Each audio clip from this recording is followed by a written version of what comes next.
Puji Tuhan, kita boleh bertemu lagi dalam hadirat Tuhan malam hari ini.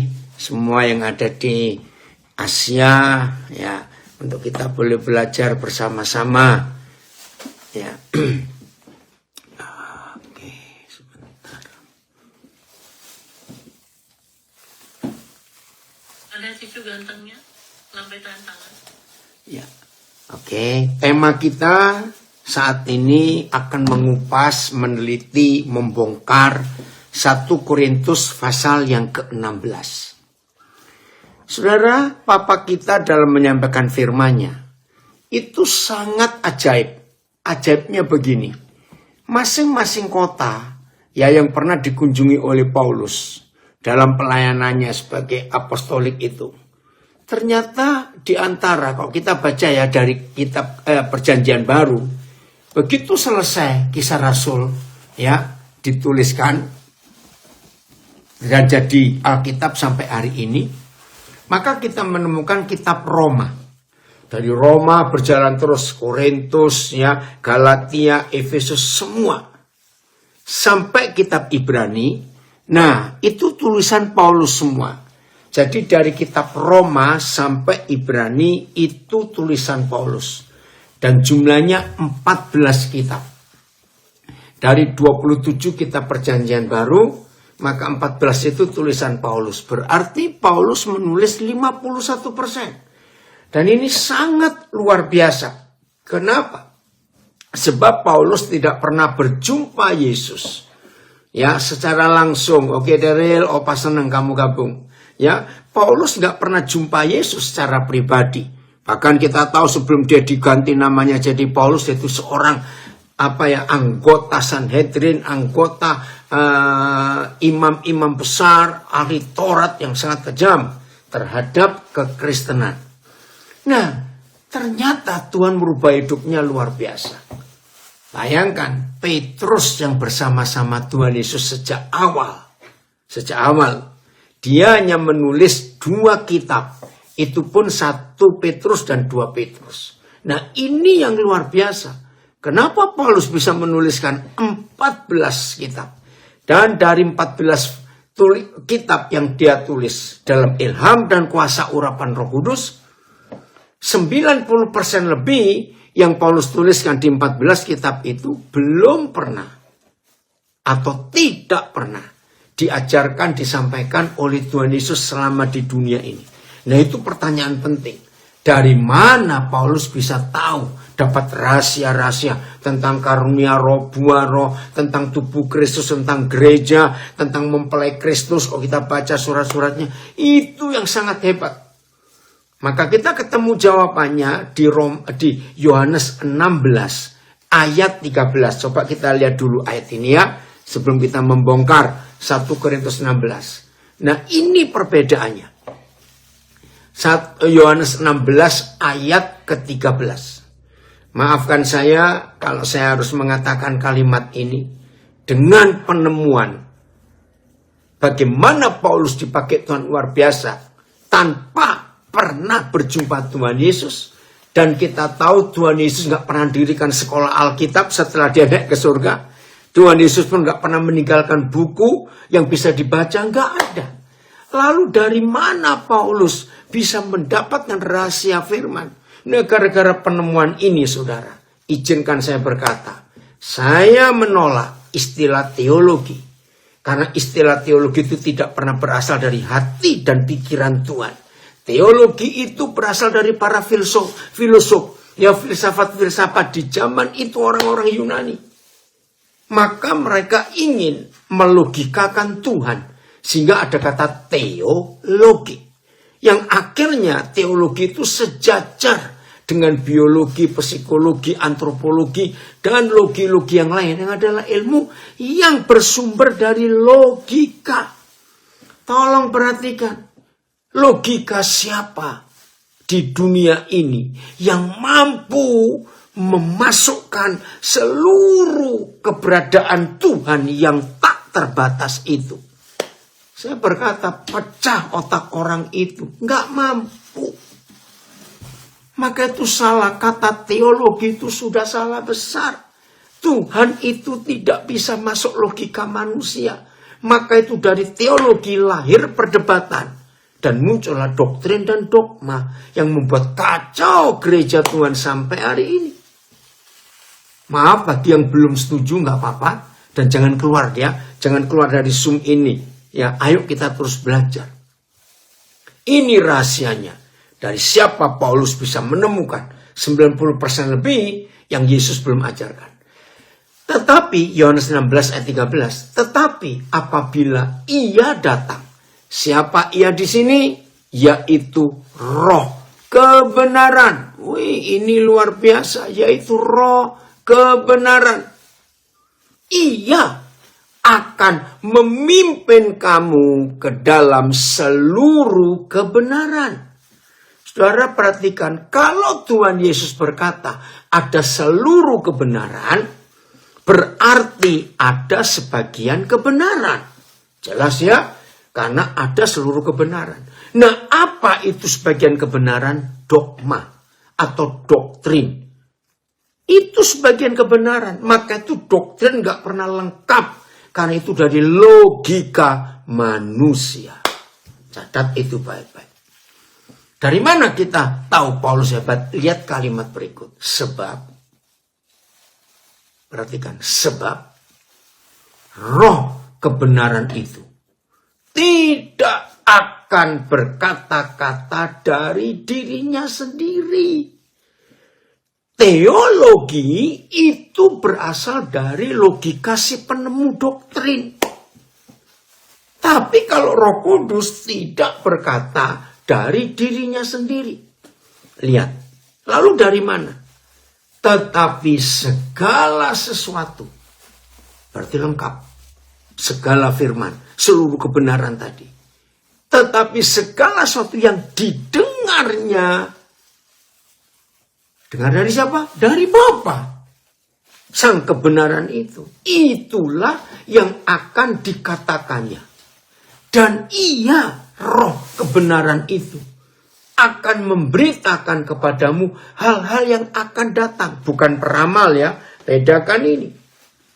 Wih, ini luar biasa saudara, Roh Kudus itu yang diikuti Paulus. Coba TSI-nya Filipus, TSI-nya ya.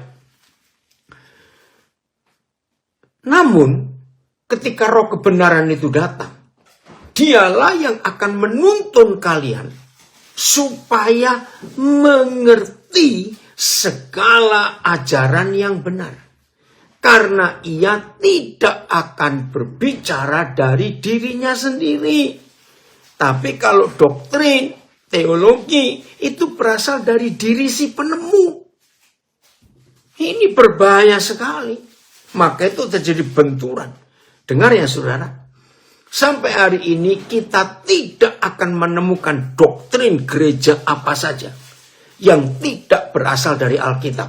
Saya tegaskan, tidak ada doktrin gereja manapun yang tidak berasal dari Alkitab. Semua doktrin gereja, mau dari Katolik, mau Baptis, Advent, ya, Pentakosta, GBI, macam-macam itu semua berasal dari Alkitab.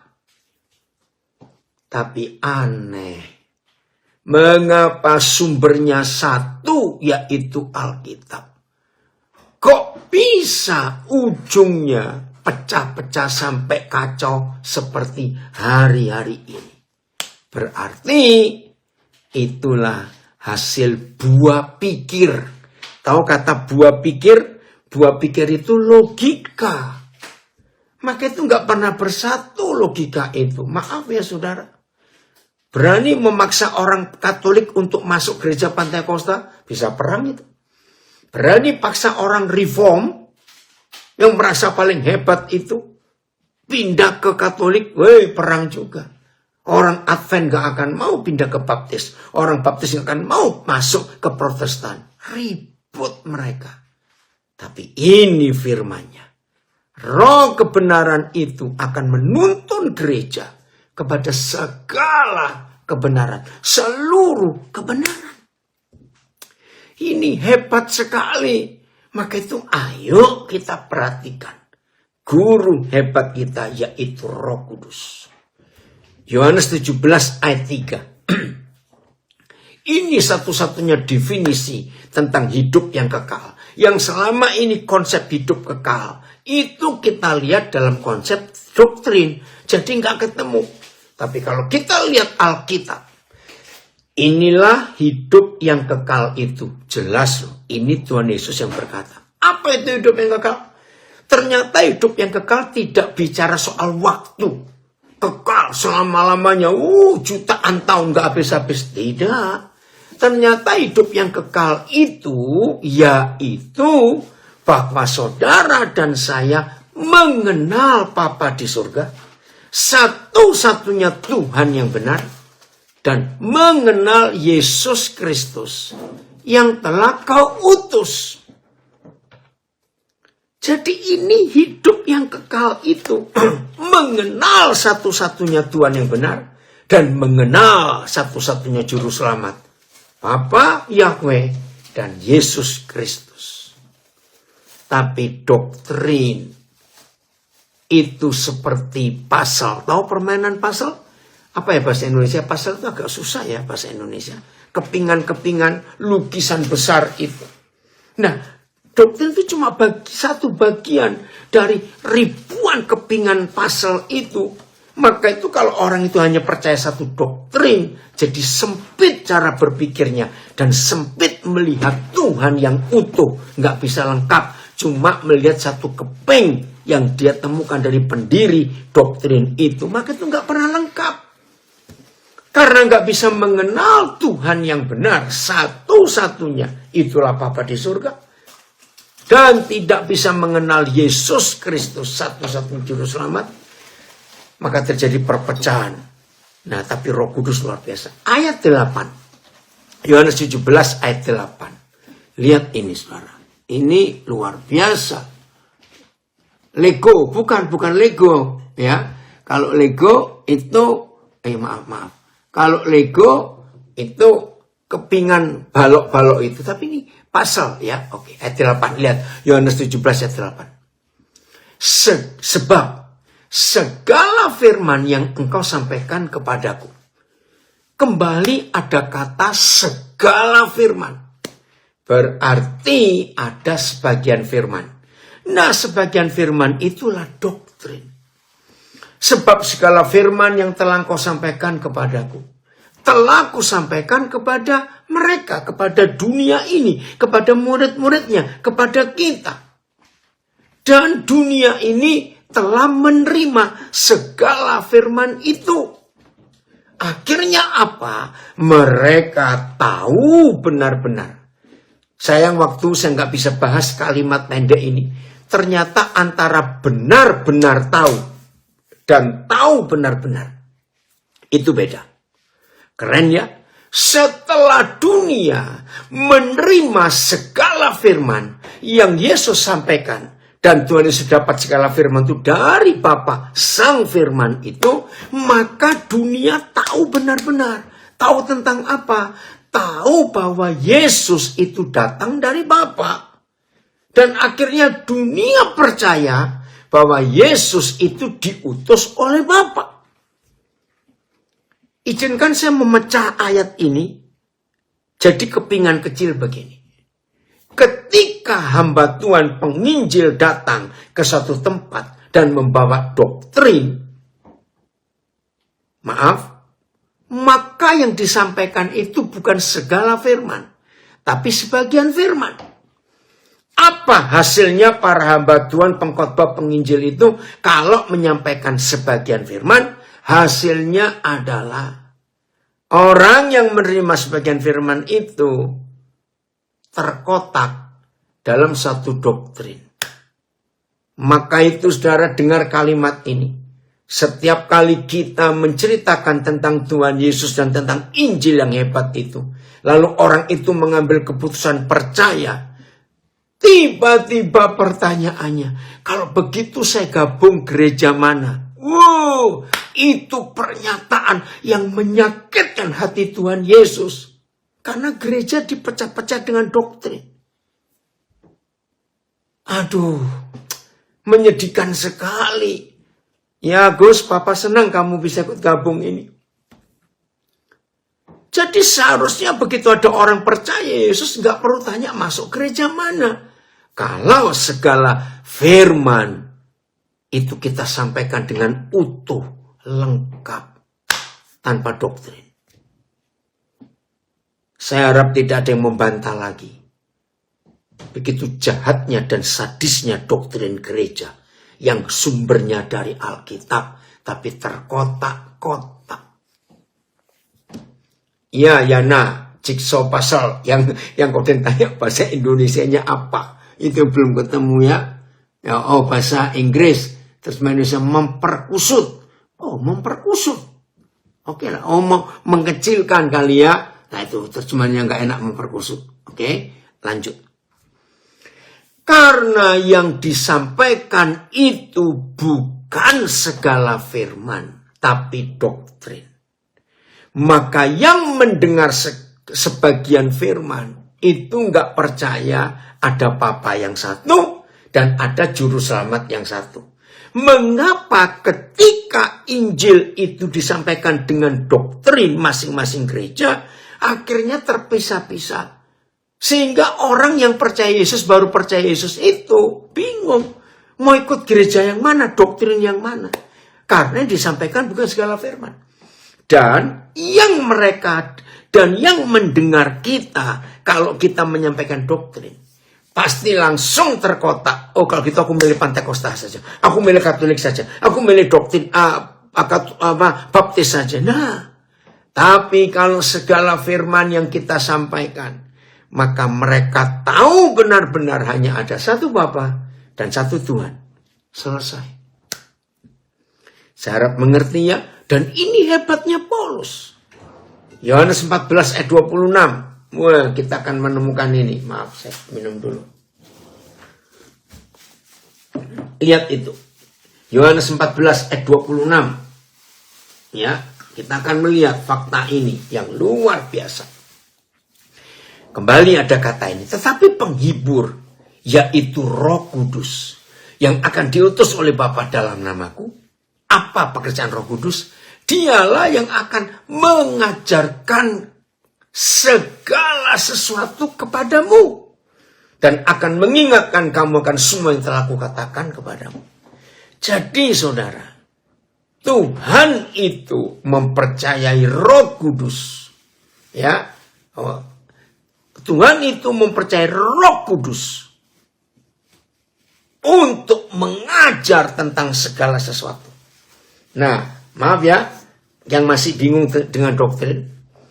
Jadi kalau ada orang ingin tahu kebenaran yang lengkap dan lewat sekolah teologi, maka orang itu harus kuliah teologi di seluruh sekolah teologi sedunia. Sanggup nggak?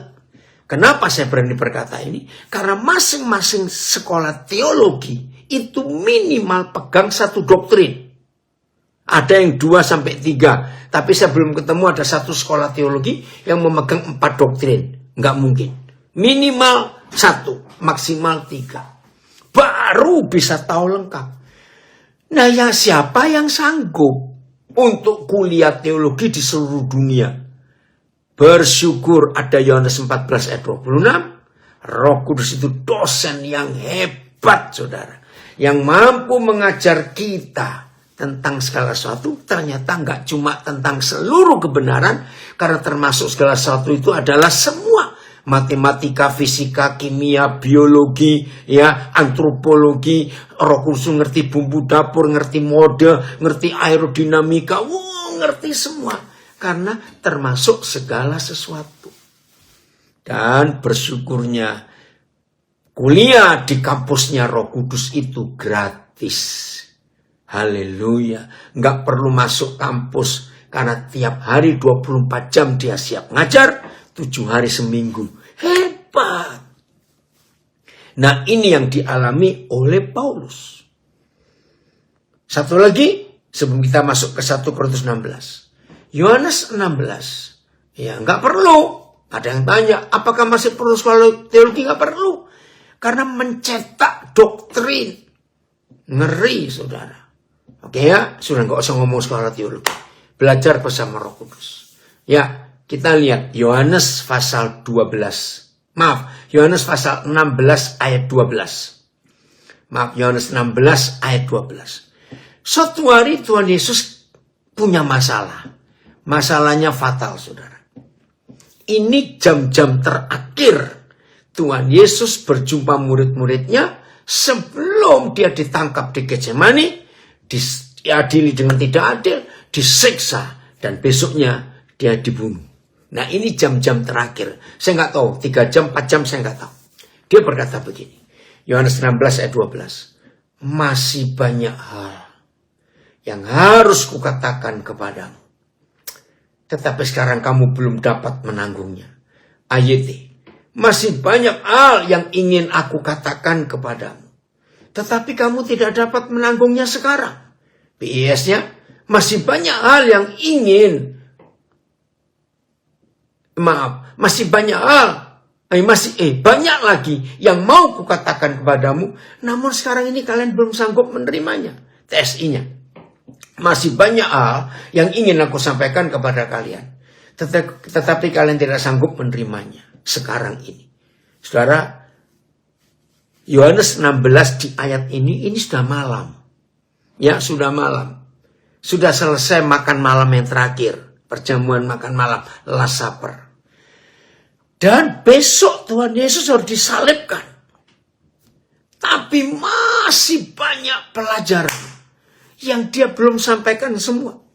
Bayangkan, kuliah cuma 3,5 tahun.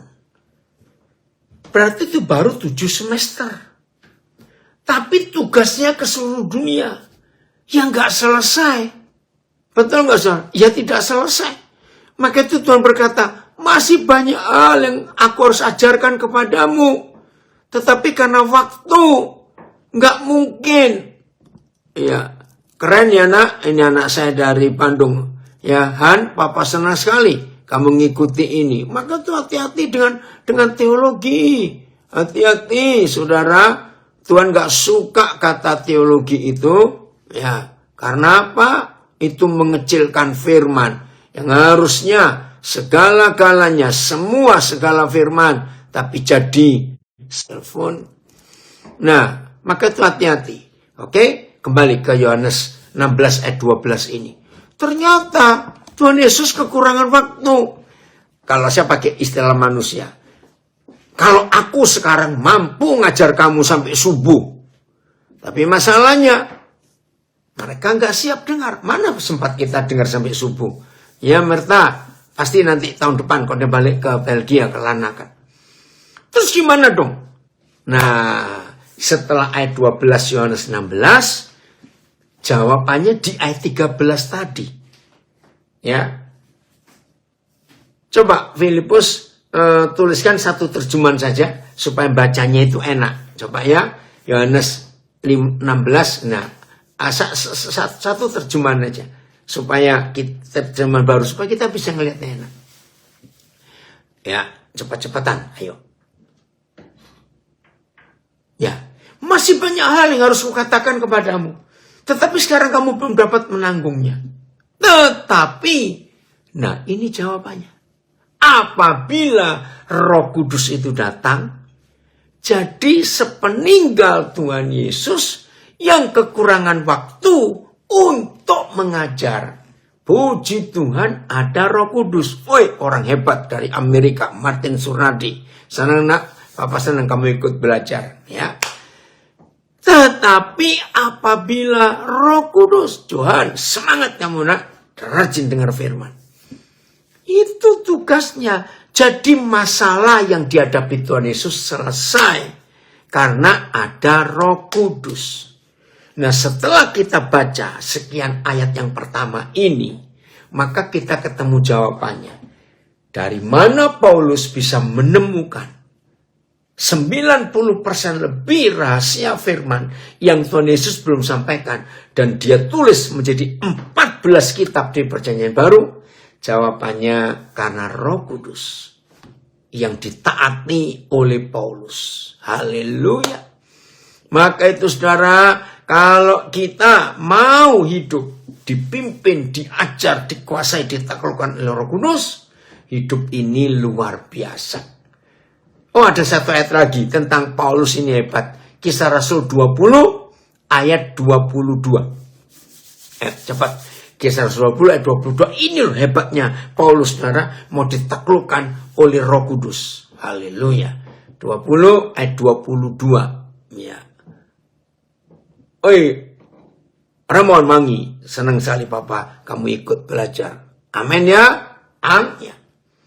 Tetapi sekarang, Kisah Rasul 20-22, sebagai tawanan roh. Nah, saya ambil kata tawanan roh. AYT, diikat oleh roh. Naik lagi, terjemahan lama, terikat di dalam roh. BIS, ya, mentaati perintah roh. TSI, wajib menaati roh. Naik lagi, MLT, lihatlah karena dibelenggu oleh roh. Selebir, sekarang ke Yerusalem karena aku harus mengikuti kehendak roh Tuhan. AVB, mentaati perintah Roh Kudus. Naik lagi Filipus. Ini loh, kita harus belajar hidup seperti Paulus. Sebab roh Tuhan menyuruh saya pergi ke sana. Ya, WBTC sekarang untuk menuruti roh. VMD menuruti roh. Ya, semuanya sama, mentaati roh. Saudara perhatikan. Jadi, supaya saudara terbebas dari doktrin-doktrin, KSKK didorong oleh Roh Kudus. TMV mentaati perintah roh. Ya, KSZI mentaati perintah roh suci. Ya, udah. FIA sekarang atas perintah Roh Kudus. Oke, semuanya sama. Nah, supaya saudara dan saya terbebas dari doktrin apapun juga yang memecah belah tubuh Kristus, maka mulai hari ini kita harus mentaati roh. Hidup sebagai tawanan roh, dibelenggu, dituntun, diatur oleh roh. Dev, papi senang sekali. Belum dapat kabar, Dev, dapat kos yang baru, tempatmu di mana? Nanti ngomong ya. Maka itu Paulus jadi begitu hebat karena dia mentaati Roh Kudus. Jadi nggak kaget kalau dia bisa menuliskan 14 kitab perjanjian baru. Oke, kita sekarang masuk ke 1 Korintus 16. Dari semua jemaat di masing-masing kota dari Roma, ya, Korintus, Galatia, Efesus, Filipi, ya, Tesalonika, ya, yang lain surat-surat untuk pribadi-pribadi, surat kepada Timotius, kepada Filemon, ya. Nah, masing-masing kota itu dalam tulisan perjanjian baru, ternyata gereja Korintus ini gereja yang paling kacau, saudara. Paling kacau. Maka itu kalau kita baca kitab Korintus lengkap 1 dan 2 Korintus, masalah yang ada di Korintus sampai Paulus dibuat pusing. Masalah kekacauan di gereja Korintus itu menjadi pelajaran buat gereja akhir zaman. Nah, dari semua surat kepada gereja-gereja itu, maka gereja Efesus itu gereja yang paling dewasa, gereja yang paling disukai Tuhan Yesus itu gereja Efesus. Tapi kalau Korintus ini kacaunya luar biasa. Bandel, sulit nurut, dan macam-macam lagi. Jadi, jangan kita bangga jadi gereja Korintus, gereja yang kacau. Lihat ayat 1. Sudah masalah duit, urusannya ribut. Ayo 1 Korintus 16 mulai. Kita buka sekarang ini ayat 1. Tentang pengumpulan uang bagi orang-orang kudus, hendaklah kamu berbuat sesuai dengan petunjuk-petunjuk yang kuberikan kepada jemaat-jemaat di Galatia. Jadi Paulus berkata, hei orang Korintus, jangan ribut masalah persembahan. Belajar dari gereja Galatia. Aku pernah mengajar itu. Nah, di gereja Galatia ada apa? Salah satu surat yang paling gampang. Kita buka Galatia 6 ayat 2. Ini konsepnya, Galatia 6 ayat 2. Kita lihat ya. Galatia 6 ayat 2. Sederhana sekali kok, ya. tolong-tolonganlah menanggung beban. Demikianlah kamu memenuhi hukum Kristus. Ayat saling menolonglah dalam menanggung beban supaya kamu menaati hukum Kristus. BIS, hendaklah kalian saling membantu menanggung beban orang supaya dengan demikian kalian mentaati perintah Kristus. TSI, hendaklah kita semua saling menolong untuk meringankan beban saudara-saudari seiman yang mengalami kelemahan atau kesusahan. Dengan begitu kita menaati hukum kasih yang Kristus berikan. Nah, ini salah satu prinsip Paulus dalam memberi persembahan. Maaf ya, kembali ke 1 Korintus 16 ayat 1. Maaf. Bagi pengkhotbah yang mata duitan, jangan tersinggung. Kalau saudara tersinggung saya ngomong pengkhotbah mata duitan, ya berarti saudara memang mata duitan, maaf. Bagi pendeta yang mata duitan, 1 Korintus 16 ayat 1 ini paling enak saudara untuk menodong jemaat supaya memberi. Padahal bukan itu maksud Paulus menuliskan ini, sebab jemaat Korintus itu kacau saudara. Kalau sempat, ya saya nggak ngikuti di Osaka ini di pasal 1, pasal 2, pasal sampai terakhir 1 Korintus pasal 16 ini siapa saja yang bahas. Wih, jemaat Korintus itu kacau, masalah percabulan, perjinahan, istri cerewet dalam jemaat. Waduh, sudahlah semuanya. Nah, di surat pasal terakhir 1 Korintus ini, jemaat ini ribut masalah persembahan, masalah duit. Maka itu Paulus berkata, jangan ribut kamu. Ingat yang aku ajarkan kepada gereja di Galatia. Nah, tadi itu. Jadi kalau mau memberi, ya beri. Supaya saling tolong menolong, meringankan beban. Nanti di 2 Korintus 8, ya, kalau sempat saya akan ajak saudara lihat, Paulus ngomong soal persembahan. Nah, lihat ayat 2, maaf, ini pendeta yang mata duitan, senang ini membaca 1 Korintus 16 ayat 1 dan 2, dan selalu dipakai ayat ini untuk nodong jemaatnya, beri.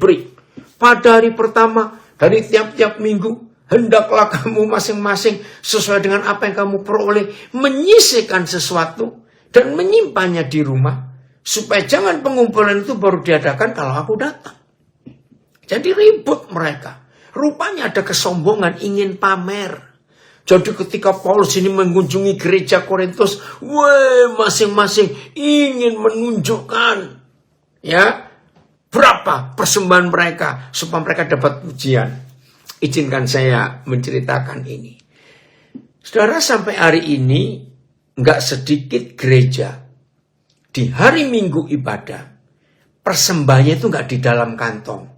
Saya nggak setuju. Di dalam nampan. Pernah lihat ada gereja seperti itu? Nampan itu loh ya.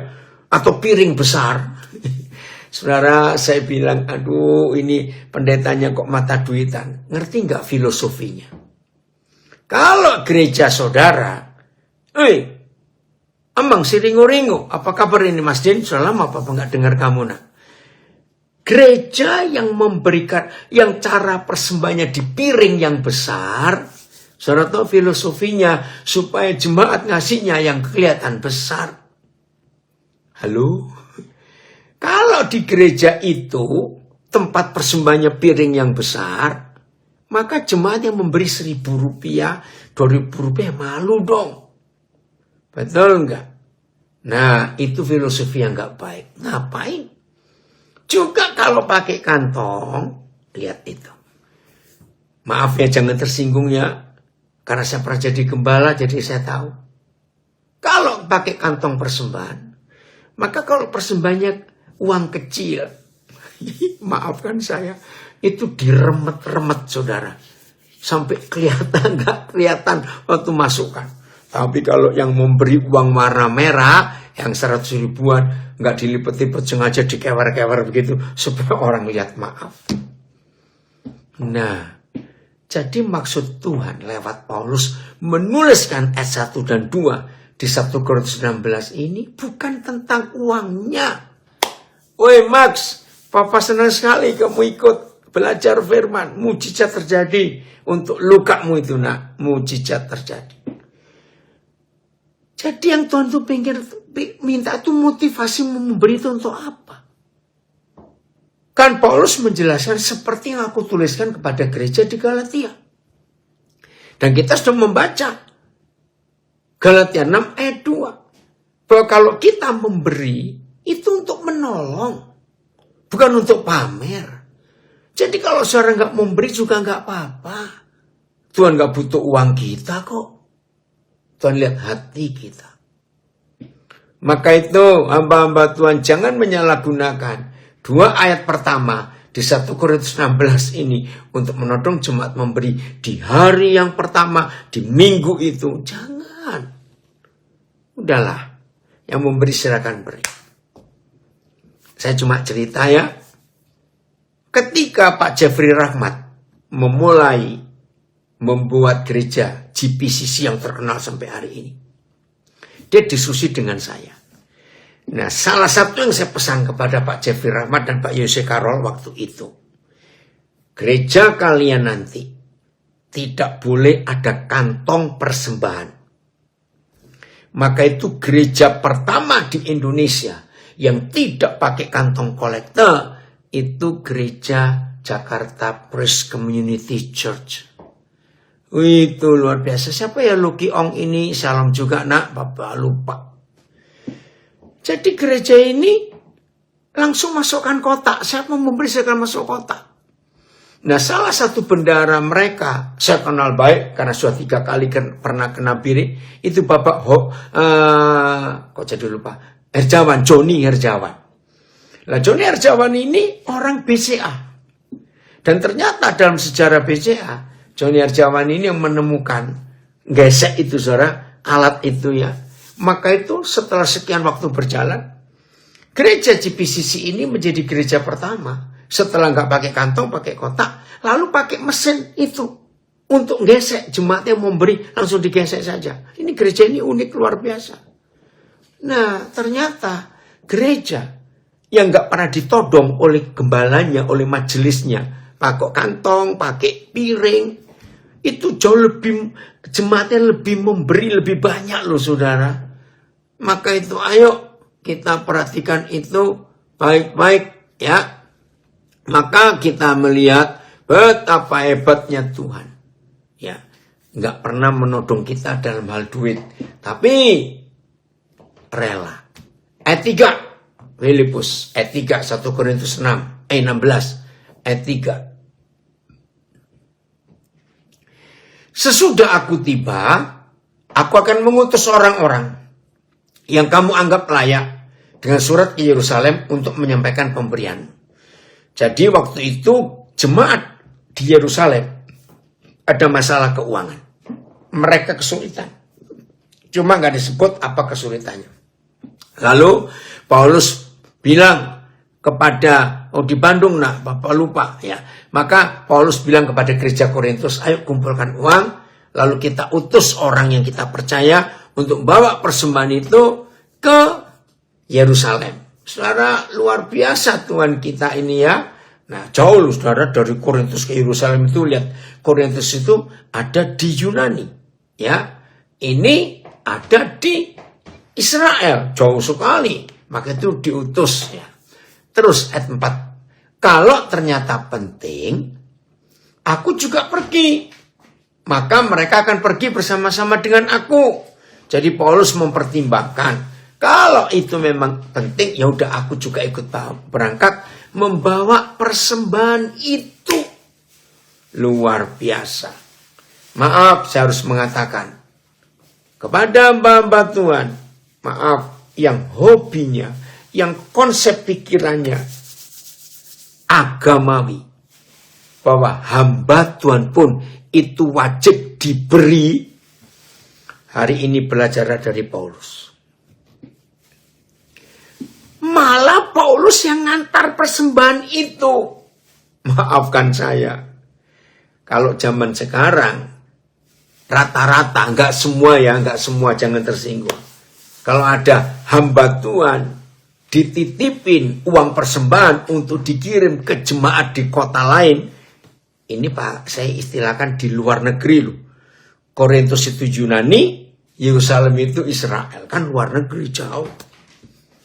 Maaf, biasanya otomatis ada ongkosnya. Maaf loh saudara. Nah Paulus enggak. Dia nawarkan diri. Biar aku yang pergi juga. Kalau memang dirasa penting. Wah ini luar biasa saudara. Hebatnya Tuhan. Inilah konsep. Uang itu harus hati-hati dalam kehidupan kita. Supaya kita harus tahu. Ya, ayo untuk akrab dengan Tuhan itu nggak perlu belajar teologi. Malah nggak akrab. Ayo maaf ya saya ngomong. Karena teologi itu hasil buah pikiran orang. Makin kita terpisah-pisah dengan doktrin. Belajar langsung dari Roh Kudus itu lebih hebat. Oke ya. Jadi Paulus ini luar biasa. Ayat 5. Ayat 5. Ayat 5. Mari kita lihat ini. Ya.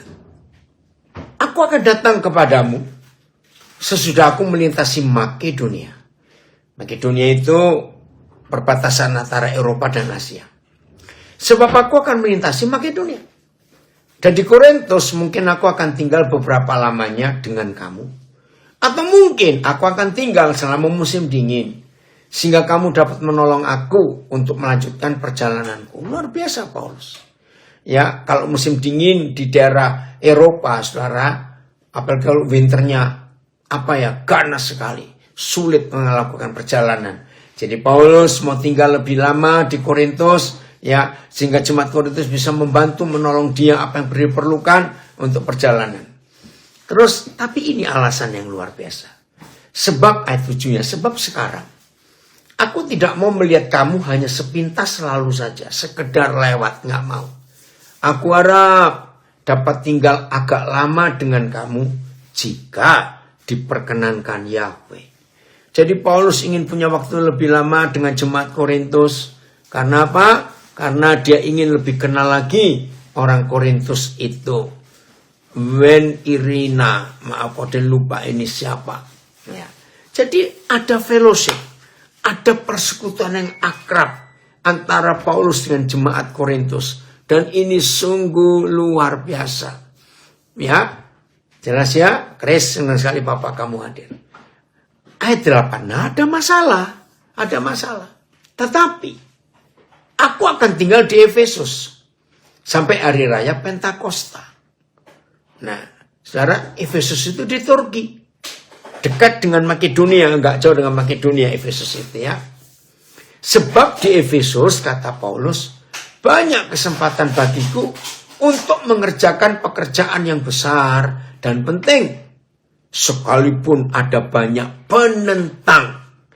Nah, saudara, 7 gereja yang disurati oleh Roh Kudus di kitab Wahyu pasal 2 dan pasal 3 itu adanya di Turki sekarang ini.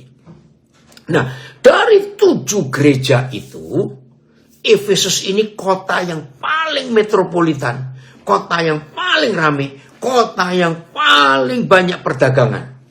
Maka itu Paulus mau tinggal lebih lama di sana karena ada pekerjaan besar dan penting. Tapi ada banyak penentang. Sebab di kota Efesus itu filosof-filosof, orang-orang ahli filsafat yang suka bertentangan itu, jadi 100% sumber gereja zaman itu mendirikan sekolah teologi karena mereka ingin mengimbangi filosof-filosof, ahli-ahli filsafat yang ada di Yunani. Termasuk di Efesus ini. Maka itu Paulus berkata ada banyak penentang di situ. Siapa penentangnya? Ya orang-orang beragama. Para filosof-filosof yang merasa hikmat filsafatnya itu. Maka itu di kitab Efesus saudara baca. Paulus menentang filsafat-filsafat itu. Filosof-filosof itu. Nah ini hati-hatinya. Jadi 100% semua teologi itu berasal dari buah pikiran, buah logika orang-orang Yunani, orang-orang Efesus ini. Ada banyak penentang, tapi Paulus tetap ada di situ untuk jadi berkat. Ya, banyak pekerjaan penting yang besar yang dia ada di situ. Ayat 10 kita lihat, ayat 10. Jika Timotius datang kepadamu, wah ini murid kesayangan Paulus ini. Jika Timotius datang kepadamu, usahakanlah supaya ia berada di tengah-tengah kamu tanpa takut. Sebab ia mengerjakan pekerjaan Tuhan sama seperti aku. Nah, ini hal yang beda. Ada dua penyebab. Kenapa Paulus berkata kepada orang Korintus supaya Timotius itu nggak takut kalau di tengah-tengah kamu? Alasan pertama, Timotius ini masih muda, sangat muda. Nah, dia takut menghadapi orang Korintus yang sok pintar, sok hebat, ahli fikir, filsafatnya luar biasa. Dia takut. Tapi Paulus mendorong Timotius, jangan takut nak. Ya, maka itu Paulus meyakinkan, ia akan mengerjakan pekerjaan Tuhan sama seperti aku. Jadi Timotius ini wakilnya Paulus. Dengan kata lain, hei gereja Korintus, jangan kau menganggap remeh anakku ini untuk datang kepadamu. Jangan anggap remeh. Ya, dia sama seperti aku. Ini hebatnya Paulus, karena jemaat Korintus itu mengerikan sekali cara mereka berpikir itu. Oke? Jadi jangan takut. Ya. Ayat 11. Jadi janganlah ada orang yang menganggapnya rendah, tetapi tolonglah dia supaya ia melanjutkan perjalanannya dengan selamat, agar ia datang kembali kepadaku, sebab aku di sini menunggu kedatangannya bersama-sama dengan saudara yang lain. Menganggap rendah. Izinkan saya cerita tentang Indonesia sedikit. Saudara, sampai kemarin, saya nggak tahu hari ini belum sempat ngikutin berita. Wakil presiden kita masih diejek, masih direndahkan, masih dianggap remeh. Karena anak muda tahu apa. Maaf ya, ternyata wakil presiden kita sekarang ini hebat sekali kiprahnya. Nggak bisa direndahkan. Kita bersyukur kepada Tuhan. Walaupun sampai sekarang masih banyak penentang. Saudara ingat loh. Ya, pilkada 27 kemarin. Kembali saya katakan, ada tangan Tuhan yang luar biasa di Indonesia.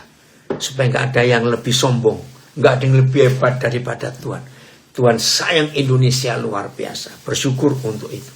Maaf, bagi saudara yang belum bisa melihat Indonesia dari kacamata Tuhan, saya beritahu, lihatlah Indonesia dari kacamata Tuhan. Dari pemilu 14 Februari sampai pilkada 27 November. Lihat dari kacamata Tuhan. Ada yang hebat di Indonesia yang Tuhan sedang kerjakan. Supaya saudara tahu bagaimana melihat Indonesia. Jadi Paulus ini sangat membutuhkan Timotius. Ya, dalam sejarah gereja perjanjian baru, Timotius adalah hamba Tuhan, gembala, rasul yang termuda. Ternyata dia takut ke Korintus. Karena lihat modelnya orang Korintus yang seperti itu. Ayat berikut. Ayat berapa tadi Paulus? Filipus. Lupa papi. Ayat berapa itu? Oh, ayat 12 ya. Nah, tentang saudara Apolos. Nah, ini muridnya Paulus lagi. Salah satu murid Paulus namanya Apolos. Tentang saudara Apolos. Telah berulang-ulang aku mendesaknya untuk bersama-sama dengan saudara-saudara lain mengunjungi kamu. Tetapi ia sama sekali tidak mau datang sekarang. Kalau ada kesempatan baik nanti ia akan datang. Apolos saja takut ke gereja Korintus. Karena orangnya masih duniawi, masih pakai logika. Aduh, repot sekali. Tapi Paulus ini mentor yang hebat, ya, kakak pembimbing yang hebat, mendorong murid-muridnya untuk berani supaya belajar juga di gereja Korintus walaupun aneh-aneh orangnya itu. Ayat 13. Berjaga-jagalah, berdirilah dengan teguh dalam iman, bersikaplah sebagai laki-laki dan tetap kuat. Nah, ayat ini pertama ditujukan kepada Timotius dan Apolos. Karena mereka ketakutan menghadapi orang-orang Korintus itu yang duniawi sekali. Nah, saudara, tapi ini bukan untuk kita. Ya, yang perempuan jangan tersinggung loh kalau dikatakan bersikaplah sebagai laki-laki. Coba ayat 13 kita lihat beberapa terjemahan. Filipus, Darren, papa senang sekali kamu ikut gabung saat ini ya, belajar. Nah, ayat berhati-hatilah, berdirilah teguh dalam iman, bertindaklah seperti laki-laki dan jadilah kuat. PS, hendaklah kalian waspada dan teguh dalam hidupmu sebagai orang Kristen. Bertindaklah dengan berani dan jadilah kuat. Nggak ada kata laki-laki kalau BS. TSI, waspadalah. Teruslah percaya penuh kepada Kristus. Berjuanglah dengan berani demi Yesus. Dan tetaplah berpegang kepada Dia. Juga nggak ada laki-laki. Tapi MLT ada. Berjaga-jagalah. Berdirilah teguh di dalam iman. Bertindaklah seperti pria. Jadilah kuat. Jadi maaf ya yang wanita jangan tersinggung. Ya, karena Deborah juga bisa bersifat seperti laki-laki. Maka itu Deborah sebagai hakim perempuan satu-satunya dalam kitab Hakim-Hakim. Saudara, di zaman seperti ini kita harus berani berdiri teguh. Ya, kalau saudara terakhir ini 3 tahun terakhir ini ya setelah COVID, maka kita sering mendengar kata apologet. Pernah dengar kata apologet? Itu dari bahasa Yunani, artinya ilmu yang mempertahankan fakta. Dan dalam ilmunya disebut apologetika. Ilmu yang mempertahankan fakta. Dan di antara apologet di Indonesia ada satu yang muda. Saya belum kenal dia, tapi kalau saya ngikutin luar biasa anak muda. Saya ingin tahu tuh dia belajarnya kok bisa begitu hebat. Apologet dunia yang paling terkenal namanya Christian Prince, ya. Itu ya, orang ini misterius. Nggak tahu tinggal di mana, warga negara apa. Tapi Christian Prince ini membuat jungkir balik ya orang-orang yang merasa dirinya beragama paling hebat. Nah, saudara, Tuhan ingin saudara dan saya laki maupun perempuan jangan takut berdiri di dalam kebenaran. Coba buka lagi ayat 13 ini Filipus. Ya, lihat, jangan takut. Kita berdiri di dalam kebenaran. Berjaga-jagalah. Berdirilah dengan teguh dalam iman. Bersikaplah sebagai laki-laki dan tetap kuat. Saudara, di tengah-tengah bangsa yang bengkok, di tengah-tengah pergumulan hidup yang begitu berat, hari-hari ini lihat gereja ketakutan dengan artificial intelligence, ya, AI itu, nggak usah takut. Roh Kudus menolong kita untuk berani tegas, dan inilah jaminannya. Berjaga-jaga, berdirilah dengan teguh dalam iman. Jadi iman kita harus kokoh.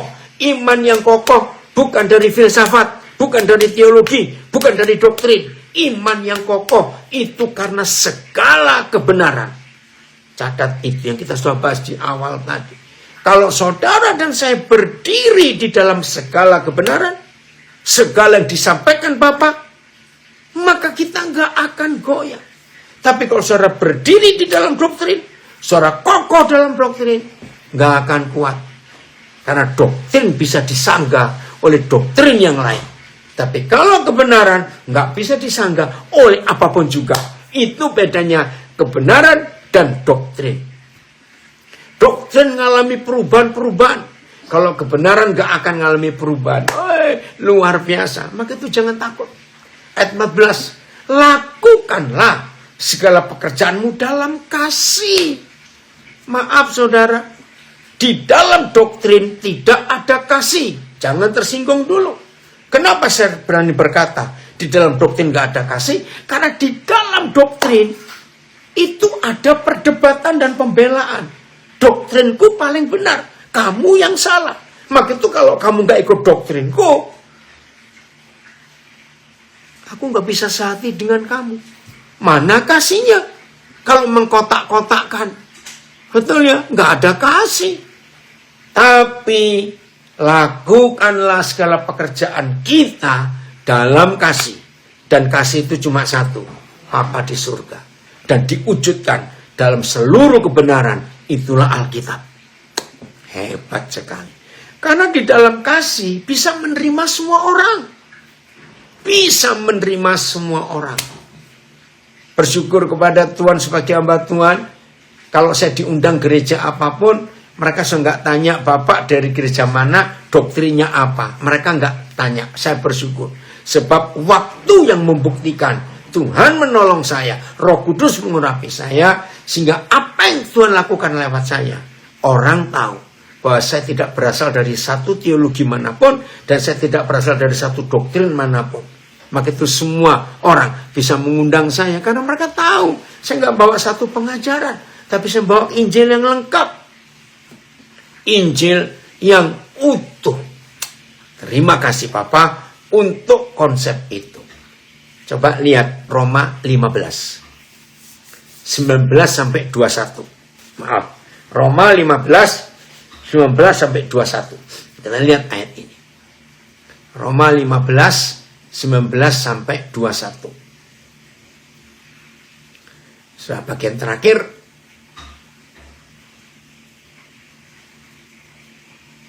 Oh. Oke, mulai 17. Maaf, mulai 17. Nah, inilah Injil yang benar itu. Jadi, tunggu. Mulai 16, maaf ya. Supaya lengkap, maaf, 16. Yaitu, aku boleh menjadi pelayan Kristus Yesus bagi bangsa-bangsa bukan Yahudi. Maaf. Penginjil yang pegang satu doktrin, hamba Tuhan yang kuat di dalam satu doktrin, tidak bisa disebut pelayan Kristus Yesus. Hamba Tuhan, penginjil yang pegang kuat satu doktrin, itu pantas disebut pelayan doktrin A, pelayan doktrin B. Maka itu lihat, orang-orang reform, ya, pasti kalau berkata menurut doktrin reform, orang-orang Pantekosta akan berkata menurut Pantekosta dan sebagainya. Itu nggak lengkap, saudara. Tetapi Paulus ini yaitu bahwa aku boleh menjadi pelayan Kristus Yesus bagi bangsa-bangsa bukan Yahudi dalam pelayanan pemberitaan Injil Tuhan, bukan Injil doktrin A, B, C, D dan seterusnya. Ya, bukan. Supaya bangsa-bangsa bukan Yahudi dapat diterima oleh Tuhan sebagai persembahan yang berkenan kepadanya, yang disucikan oleh Roh Kudus. Ya, nanti ayat 15, Oscar. Oke, ya ada yang bilang ini. Ya udah, saya baca ayat 15. Oh, ayat 15 1 Korintus 16 maksudnya, Oscar. Oke, nanti ya. Oke, lanjut dulu. Ayat 17, ya. Jadi, masih Roma 15 ayat 17. Jadi, dalam Kristus aku boleh bermegah tentang pelayananku bagi Tuhan. Maaf saudara, pelayan yang memegang doktrin, salah satu doktrin, itu nggak bisa bermegah di dalam Kristus. Tapi harus bermegah di dalam doktrin A yang dia ikuti. Ini bedanya. Maka itu kalau ada penginjil, ada hamba Tuhan pegang satu atau dua doktrin, akan sulit bersekutu dengan saudara penginjil lain dari doktrin yang berbeda. Karena begitu ketemu tanya, oh beda kita. Ya udah. Ini loh masalahnya saudara. Jadi dalam Kristus, saudara dan saya harus di dalam Kristus bermegah tentang pelayanan kita bagi Tuhan. Injil itu, betul ada komen dari Jogja. Karena hukum kasih menutupi banyak perkara. Di dalam doktrin sama sekali tidak ada kasih. Yang ada pemaksaan kehendak seimpunya doktrin. Betul, makasih Jen. Ayat 18. Sebab aku tidak akan berani berkata-kata tentang sesuatu yang lain, kecuali tentang apa yang telah dikerjakan Kristus olehku, yaitu untuk memimpin bangsa-bangsa lain kepada ketaatan oleh perkataan dan perbuatanku. Wih, ini motivasi dan model penginjilan yang hebat yang Tuhan katakan lewat Paulus. Saudara, maaf, orang yang berpegang kuat pada doktrin sulit mengatakan kalimat firman ini. Sebab orang yang pegang doktrin berkata, sebab aku harus berani berkata-kata tentang doktrin yang aku ikuti. Maka itu orang Katolik susah memberitakan Injil 100% dengan lengkap karena ada doktrin Katolik. Orang Advent juga begitu. nggak bisa berani memberitakan Injil yang sempurna utuh. Karena ada doktrin Advent dan sebagainya, saudara. Kiranya Roh Kudus menerangi semua kita. Saya ulangi 18. Sebab aku tidak akan berani berkata-kata tentang sesuatu yang lain, kecuali tentang apa yang telah dikerjakan Kristus olehku, yaitu untuk memimpin bangsa-bangsa lain kepada ketaatan oleh perkataan perbuatan. Jadi nggak cuma khotbah, tapi harus kelakuan kita sesuai Injil itu. Wah, amazing. Sangat terbuka. Ini dari Bandung ya. Sangat terbuka pikiranku sekarang. Gak bisa pegang satu atau dua doktrin. Yang ada jadi ribut kalau bahas doktrin. Betul.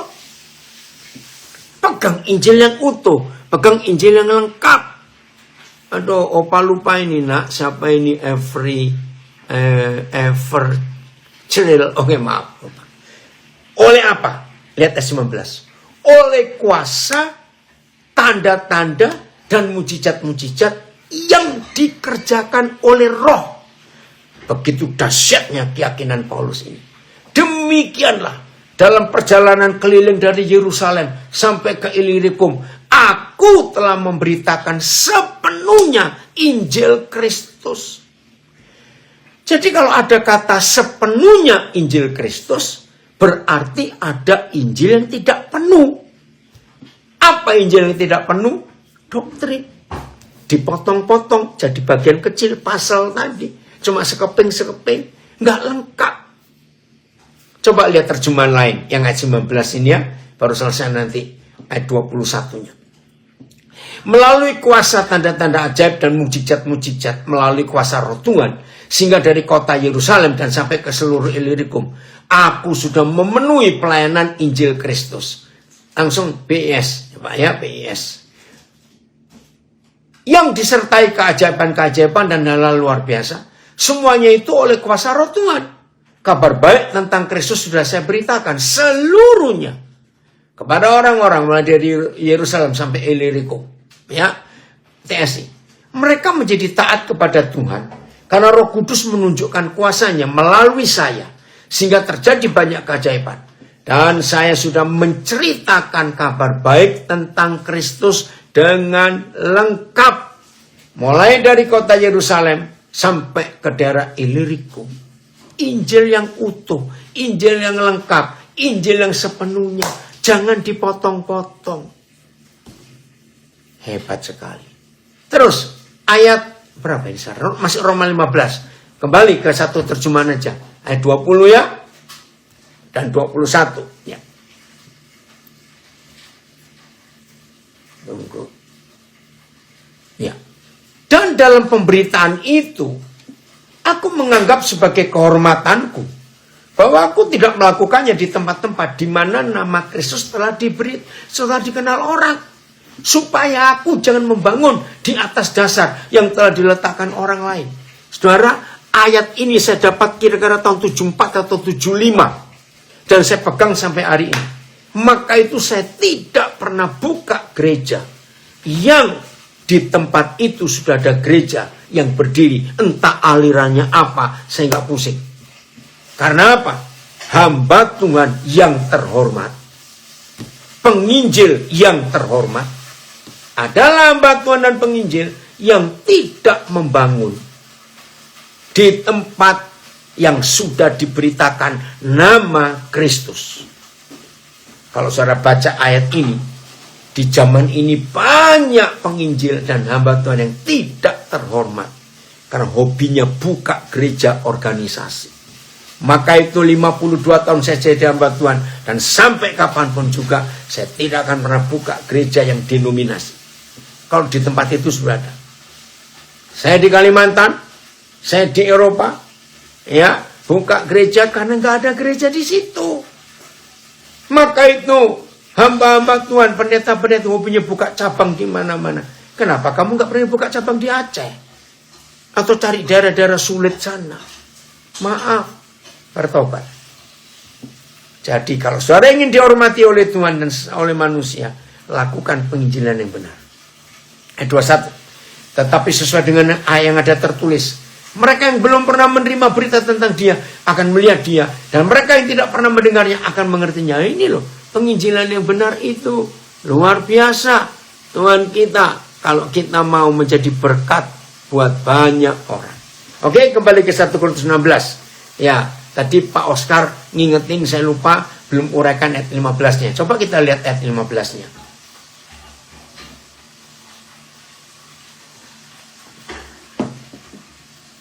Ini ayat 16 ya, pasal 16 ya. Ya, 1 Korintus 16 ini. Oh bukan, 1 Korintus 16. Ayat yang ke-15. Elon, puji Tuhan, kamu hadir.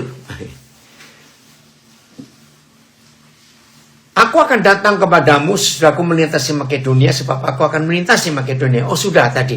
Ya ini nggak diuraikan karena cuma ceritanya Paulus, dia mau balik ke Makedonia. Oke, sekarang ayat yang keberapa? 1 Korintus 16. Terus ayat berapa tadi terakhir ya? 14 coba. 16 Koden. Terus 15-nya kayaknya belum dibahas. Itu tadi ayat 5. Oh 5, coba 15-nya. Oh iya, oke. Maaf, terima kasih. Ya. Oh memang belum, tadi Koden sampai ayat 14 saja. Memang belum, oh sekarang 15-nya, baru sekarang. Ada suatu permintaan lagi kepadamu, saudara-saudara. Kamu tahu bahwa Stefanus dan keluarganya adalah orang-orang yang pertama-tama bertobat di Akaya. Ini provinsi, Akaya ini provinsi. Dan bahwa mereka telah mengabdikan diri kepada pelayanan orang-orang kudus. Artinya, di semua tempat yang baru Injil diberitakan, sangat diperlukan keluarga-keluarga seperti Stefanus ini. Dan ini bukan Stefanus yang jadi martir pertama ya, bukan. Nah, ini nanti kita akan ketemu ada suami istri namanya Aquila dan Priscilla. Nanti kita akan ketemu itu. Nah, ini keluarga Stefanus ini luar biasa. Seperti Lydia. Kontak person ya, orang kontak pertama kali Injil masuk Eropa. Kalau saudara lihat Kisah Rasul 16, maka Tuhan menyebut nama Lydia, seorang wanita pengusaha yang sangat kaya. Nah, jadi ini kontaknya. Ternyata di provinsi Akaya, Paulus sempat melayani keluarga Stefanus dan mereka jadi pusatnya Injil dan jadi sponsornya Injil. Nah, di banyak kota dicari orang-orang seperti itu. Ayat 16. Karena itu, taatilah orang-orang yang demikian. Seperti Stefanus. Dan setiap orang yang turut bekerja dan berjeripaya. Haleluya. Kita harus nurutin itu. Ini orang-orang yang hebat sekali. Dan diperlukan di banyak kota orang-orang seperti keluarga Stefanus itu. Ayat 17. Aku bergembira atas kedatangan Stefanus, Fortunatus, dan Akaikus. Akaikusnya. Ini nama-nama sulit. Karena mereka melengkapi apa yang masih kurang padamu. Ayo saudara-saudara. Di mana saja, apalagi yang kita punya fasilitas, rumah besar, punya kendaraan, punya uang, punya apa saja. Ayo kita pakai fasilitas yang Tuhan berikan kepada kita untuk pemberitaan Injil, meluaskan kerajaan surga ada di mana-mana. Karena mereka menyegarkan rohku dan roh kamu. Hargailah orang-orang yang demikian. Hargai ya. Salam sekarang. Nah ini lihat, naik lagi Filipus. Salam kepadamu dari jemaat-jemaat di Asia Kecil, Aquila, Priscilla, dan jemaat di rumah mereka menyampaikan berlimpah-limpah salam kepadamu. Saudara, inilah bukti bahwa sejak gereja perjanjian baru berdiri, Kisah Rasul 2, tidak ada gereja gedung. Semuanya di rumah. Ya, salam. Aquila, Priscilla ini suami istri yang hebat. Di Indonesia pernah ada suami istri menyebut dirinya Aquila dan Priscilla itu dari Bogor, sudah meninggal. Tahun 70-an saya ketemu, ya saya panggil om dan tante karena mereka orang hebat. Rumah mereka nggak pernah sepi, rumah mereka nggak pernah tertutup. Jam berapa penginjil datang, hamba Tuhan datang, orang minta pertolongan. Inilah orangnya. Jadi di Indonesia pernah ada suami istri yang menamakan diri Aquila dan Priscilla, dan sesuai nama mereka jadi berkat untuk Injil luar biasa. Salam kepadamu dari saudara semuanya. Sampaikanlah salam seorang kepada yang lain dengan cium kudus. Jangan disalahgunakan ini ya. Ayat 21. Dengan tanganku sendiri aku menulis ini. Salam dari Paulus. Nah, ayat 22 ini kita akan lihat dari beberapa terjemahan. Siapa yang tidak mengasihi Tuhan, terkutuklah ia. Maranatha. Dan inilah kata yang pertama disebut Maranatha. Ayat. Jika ada orang yang tidak mengasihi Tuhan, terkutuklah dia. Oh Tuhan, datanglah. Memang Maranatha itu artinya Tuhan segera datang. Ayat sudah BIS. Orang yang tidak mengasihi Tuhan, biarlah ia terkutuk. Maranatha, Tuhan kami datanglah. TSI, biarlah semua orang yang tidak mengasihi penguasa, yang tidak mengasihi penguasa kita, Kristus Yesus, menerima hukuman berat daripadanya. Datanglah ya Tuhan Yesus. Jadi ayo, kalau kita sudah mempelajari 1 Korintus 16, kuncinya ayo semua kita mengasihi Tuhan Yesus. Arti mengasihi adalah mentaati. Arti mentaati adalah mengikuti semua perintah Tuhan. Haleluya. Yesus segera datang. Tuhan memberkati kita semuanya. Puji Tuhan untuk waktu yang manis yang Tuhan berikan kepada kita ini ya. Terus belajar firman, supaya Tuhan dipermuliakan dan Injil diberitakan kemana saja. Shalom, Tuhan memberkati.